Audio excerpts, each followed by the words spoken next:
Bonjour. Aujourd'hui, nous sommes dans Marc, chapitre 3, et la guérison de l'homme à la main sèche.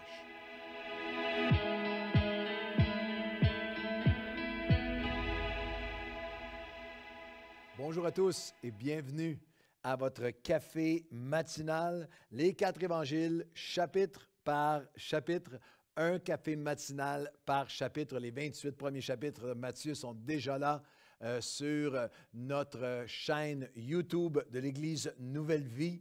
Et on a débuté maintenant, on a entamé l'Évangile de Marc, on a fait les chapitres 1 et 2. Lorsqu'on arrive au chapitre 3, commence avec les mots, c'est la guérison. La première chose qu'on voit dans Marc 3, c'est la guérison de l'homme avec la main sèche. Mais le chapitre commence avec les mots, Jésus entra de nouveau dans la synagogue. Et tout de suite, moi, j'ai été interpellé avec la question, est-ce que je laisse Jésus entrer de nouveau? Je ne parle pas là d'obligé d'être sauvé plus qu'une fois ou de gagner un salut, ajouter à votre salut, perdre votre salut, reprendre votre salut. Non, je ne parle pas je ne suis pas dans l'eschatologie, je suis dans l'ouverture de cœur. Est-ce que je laisse Jésus entrer à nouveau? Est-ce que je le laisse faire une œuvre nouvelle en moi? Est-ce que Jésus peut encore entrer dans une portion de mon cœur, de ma vie, de mes actions, de mes motifs, de mes priorités, de mes décisions? Est-ce que je le laisse entrer? Est-ce qu'il y a eu une période dans ma marche avec Dieu où Jésus pouvait entrer? Vous savez, lorsque j'étais gamin, ma mère, maman monoparentale, ma mère travaillait énormément, pas toujours le temps de faire tout le ménage comme elle voulait. Puis il y avait certains placards où tout était, et si la visite entrait, c'était, n'allez pas là, on ne peut pas entrer là, c'est une zone de non-accès. Et nous pouvons avoir, nous aussi, des zones de non-accès dans nos cœurs. Où Seigneur prend tout, on chante les chants magnifiques d'offrande totale et absolue à Dieu, j'irai jusqu'au bout du monde. Amour infini, extravagant de Dieu. Mais ce placard-là, Seigneur, c'est une zone où tu ne peux pas entrer. C'est pas touche, c'est une zone interdite de non-accès dans mon cœur, dans une amertume, dans une blessure, dans une façon d'être, dans quelque chose que je retiens, dans une désobéissance face à Dieu qui demeure et qui dure. Alors, il y a cette question d'emblée dans Marc chapitre 3, alors que Jésus frappe à la porte de nos cœurs, est-ce que je suis prêt à le laisser entrer?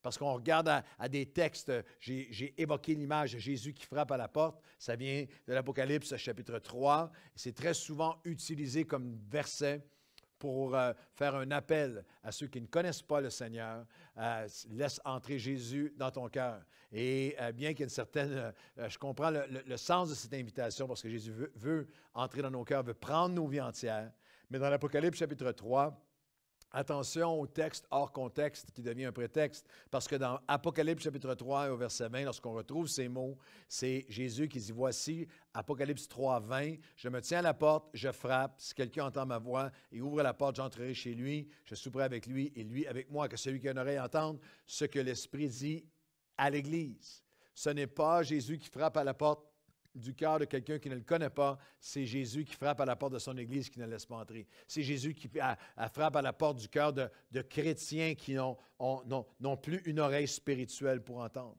Alors, Marc chapitre 3 commence avec Jésus qui nous demande, nous invite, nous demande, est-ce que tu es prêt à me laisser entrer de nouveau? Et Marc chapitre 3, c'est aussi Jésus face à ses accusateurs. Le verset se poursuit, le chapitre se poursuit. Verset 2, il s'y trouvait un homme avec la main sèche et ils observaient Jésus. On parle des pharisiens et on parle des hérodiens. Les pharisiens observaient Jésus pour voir s'il guérirait cet homme le jour du sabbat. C'était afin de pouvoir l'accuser. Et même après qu'il eut guéri l'homme à la main sèche, au verset 6, les pharisiens sortirent et aussitôt, ils se consultèrent avec les hérodiens sur le moyen de le faire périr. Marc chapitre 3, c'est Jésus face à ses accusateurs qui l'observaient afin de pouvoir l'accuser. Et encore aujourd'hui, en 2021, il y a ceux qui observent l'Église, observent les chrétiens, observent les pasteurs, observent les croyants juste dans le but de les accuser. Avec aucune objectivité, avec aucune sincérité, simplement observer pour accuser. Cela ne doit jamais t'arrêter. ne doit jamais m'arrêter, ne doit jamais nous arrêter de faire l'œuvre à laquelle le Seigneur nous appelle. Mais il y a aussi cette dynamique de, ça ne doit jamais non plus te tromper à penser que Dieu est berné par ce stratagème, parce qu'il y a aussi ceux qui observent pour attaquer afin de se justifier, d'avoir quitté l'Église, dans toutes mes années de pastorat, j'ai rarement rencontré quelqu'un qui dit « J'ai arrêté d'aller à l'Église, j'ai quitté parce que j'ai abandonné la foi, parce que j'aime mon péché, parce que je veux vivre une vie qui est contraire à Dieu. » C'est beaucoup plus apaisant pour soi, justifiant pour soi de dire « J'ai quitté l'Église à cause des chrétiens, à cause de lui, à cause d'elle, j'ai été déçu, j'ai été blessé, j'ai été amant. » Ne sois jamais trompé à penser que Dieu est berné par ce stratagème spirituel. Jésus connaît chacun des cœurs, connaissait leur cœur, connaissait leurs pensées, connaissait les motifs profonds du cœur, et personne ne va pouvoir se présenter devant Dieu et dire un jour, j'ai arrêté de marcher avec toi à cause que j'ai été déçu par quelqu'un. Chacun va rendre compte pour sa propre vie devant Dieu. Alors c'est Jésus face, Marc 3, c'est Jésus face à ses accusateurs, mais c'est aussi Jésus qui appelle. Il y avait un homme qui était là avec la main sèche. Et au verset 3, Jésus dit à l'homme qui avait la main sèche, « Lève-toi là au milieu. » Comprenez bien que Jésus ce n'est jamais pour le mettre sur la sellette, ce n'est jamais pour l'embarrasser ou pour l'humilier. Et comprenez un peu la situation de cet homme. Parce que cet homme, c'est toi, cet homme, c'est moi, c'est vous et moi. Il y a plusieurs personnes qui ont été guéries de toutes sortes de maladies. Il y a des gens que Jésus a ressuscités des morts dans les évangiles. Il y a ceux qui étaient guéris de maladies visibles, de la lèpre, un aveugle, un sourd, des personnes dont la maladie menaçait leur vie. Cet homme-là, c'est différent. C'est quelque chose qui a commencé à sécher en lui. C'est ça, la Bible appelle l'homme avec la main desséchée. Le mot grec ici parle de quelque chose qui est juste devenu sec. Alors, c'est pas quelque chose qui menaçait de mettre fin à sa vie. C'est quelque chose qui avait pris place graduellement. C'est quelque chose qu'il pouvait facilement couvrir, qu'il pouvait cacher, qu'il pouvait couvrir.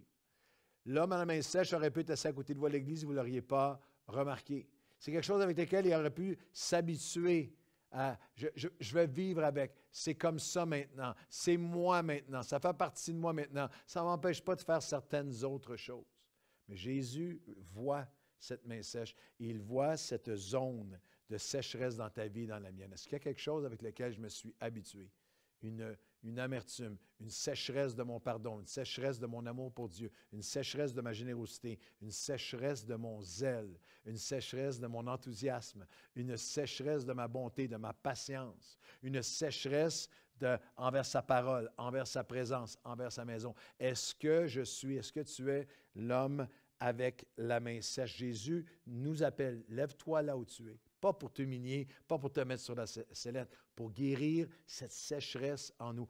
Amène-lui, donne-lui, étends ta main, donne-lui aujourd'hui ce qui est sèche en toi, ce qui est desséché en toi, ce qui a séché spirituellement dans ta vie pendant cette pandémie. Remets-le au Seigneur. Marc 3, c'est Jésus face à ses accusateurs, Jésus qui appelle. Et Marc 3, c'est Jésus qui est affligé. C'est très particulier. La Bible nous dit, il dit à l'homme, lève-toi là où tu es, toi qui as la main sèche. Verset 4 de Marc 3. Puis il leur dit, parce qu'il regarde tous les accusateurs, les pharisiens, les hérodiens, il leur dit, est-il permis le jour du sabbat de faire du bien ou de faire du mal, de sauver une personne ou de la tuer? Mais ils gardèrent le silence. Alors, promenant ses regards sur eux avec indignation, mais en même temps, affligés, Jésus affligé, par l'endurcissement de leur cœur. Ces religieux cherchaient simplement une façon de le mettre en défaut. Dieu avait commandé le magnifique principe du sabbat, du repos, et eux avaient fait une série de lois où là, on va l'accuser parce qu'il va guérir quelqu'un le jour du sabbat, comme si c'était un travail, comme s'il violait un commandement de Dieu. Et j'ai été frappé par la pensée que Jésus avait, oui, une indignation, mais il était affligé par l'endurcissement de leur cœur. Et je méditais sur cette pensée qu'il est tellement facile d'imaginer, de voir, de discerner l'endurcissement du cœur des autres. C'est facile pour nous de regarder la société et de dire comme cet endurcissement afflige le cœur de Dieu. De regarder à quelqu'un qui est rebelle, qui est méprisant, qui secoue son poing dans le visage de Dieu. De regarder à quelqu'un qui a tellement connu de Dieu, maintenant court loin de lui, et de dire comme ça doit affliger, de voir des lois qui sont tellement contraires au cœur de Dieu, à la nature de Dieu, à toute sa parole. Facile pour l'Église de devenir hautaine et d'avoir un cœur on est indigné et tellement affligé par votre endurcissement de cœur. Mais aujourd'hui, il y avait vraiment dans la prière cette pensée en moi, sonde-moi, ô Dieu. Est-ce que je suis capable est-ce qu'il y a une possibilité qu'il y ait des zones dans ma vie où moi, j'afflige le Seigneur par mon endurcissement, face à mon endurcissement à pardonner, mon endurcissement à me redonner à nouveau, à aimer à nouveau, à attendre de Dieu, à être patient envers l'œuvre de Dieu dans ma vie, à faire confiance, endurci face à témoigner, endurci face à quelqu'un qui est tellement résistant à la foi. Et il y a quelque chose en moi qui vous appelle, jusqu'à venir vous agenouiller à côté de moi aujourd'hui et dire, Seigneur, il y a quelque chose qui est desséché en moi, je veux te le remettre. Seigneur, s'il y a un endurcissement en moi qui t'a affligé, je viens avec toi aujourd'hui. Sonde-moi, ô Dieu, et connais mon cœur. Voici je suis sur une mauvaise voie et ramène-moi, conduis-moi dans le chemin de la vérité, dans le chemin de la vie. Marc chapitre 3, c'est Jésus face à ses accusateurs. C'est Jésus qui appelle cet homme à la main sèche. C'est Jésus qui est affligé par l'endurcissement des cœurs, mais c'est aussi Jésus qui agit et qui nous avertit. C'est Jésus qui agit. Mais, voyant l'endurcissement de leur cœur, il dit à l'homme, étends ta main. C'est ce qu'il t'a dit à toi, à moi aujourd'hui. Donne-moi ce qui fait mal. Donne-moi ce que tu crois qui ne peut plus être guéri. Donne-moi ce qui est sèche depuis trop longtemps. Donne-moi ce que personne d'autre ne voit, mais que toi, tu sais est desséché en toi. Donne-moi ce que tu t'es habitué à vivre avec ça. C'est maintenant, ça fait partie de moi. Non, je veux renouveler, je veux redonner la vie à chaque particule de ton être, à chaque partie de ton âme et de ton cœur envers moi. Étends ta main. Et il l'étendit, et sa main fut guérie. Marc 3, c'est Jésus qui guérit encore tout ce qui est sèche dans nos vies, qui agit encore et qui nous avertit. Qui nous avertit du danger, des dangers spirituels pour nous qui sommes appelés de Dieu, proches de lui, utilisés de lui, à laisser quelque chose de desséché en nous, à endurcir nos cœurs. Parce qu'après cette guérison, nous lisons dans le même chapitre 3, au verset 13, il monte sur une montagne, il appelle les 12 qu'il voulait, il les appelle à lui, ils vinrent tout près de lui, il les établit, il les utilise, il les envoie prêcher avec puissance. Il y a le nom des 12 et Marc chapitre 3 et le verset 19. Il y a toute la liste avec Simon et Pierre et Jacques et fils de Zébédée et Barthélemy et Matthieu et Thomas et Judas Iscariote. Jésus agit et nous donne un divin avertissement à toi et à moi. Judas avait permis à quelque chose de se dessécher dans son cœur et dans son âme, un poison de faire son œuvre. Il y a un Jésus qui agit et Jésus qui nous avertit. Judas avait endurci son cœur. Il n'y avait pas seulement dans ce chapitre les pharisiens et les hérodiens qui avaient endurci leur cœur. Il y avait un qui était tout près de Dieu, appelé de Dieu, au service de Dieu, que personne ne voyait, qui avait non seulement une main sèche, mais un cœur sèche, une foi sèche, une âme qui se desséchait. Alors, Marc 3, c'est Jésus qui agit, oui, mais qui nous avertit, n'endurcis pas ton cœur. N'endurcis pas ton cœur et laisse-moi, ne cache pas ce qui est sèche. Amène-le devant moi. Seigneur, aujourd'hui, merci que tu nous parles si puissamment. Merci, Seigneur, que encore aujourd'hui, nous sommes face aux accusateurs qui ne font qu'observer afin de dénigrer, d'abaisser. Cela ne nous arrêtera jamais de te servir. Nos yeux sont sur toi. Et cela ne nous servira jamais d'excuse. Que nous ne soyons jamais de ceux qui observent pour accuser, pour nous justifier. Non, nous nous offrons à toi. Et Seigneur, nous sommes saisis par la pensée que ce qui est sèche en nous, tu veux le guérir.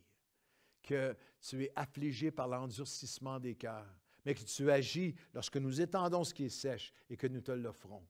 Et nous entendons un avertissement divin Nous ne serons pas de ceux qui endurcissent leur cœur. Nous ne serons pas de ceux qui se retirent, qui gardent ce qui est sèche, et qui en vient à amener cette sécheresse dans chaque partie de notre être devant toi. Tu dis encore aujourd'hui, lève-toi là où tu es, étends ta main, donne-moi ce qui est desséché, afin que je puisse le guérir. Dans le nom de Jésus. Amen et amen. Bonne journée à tous.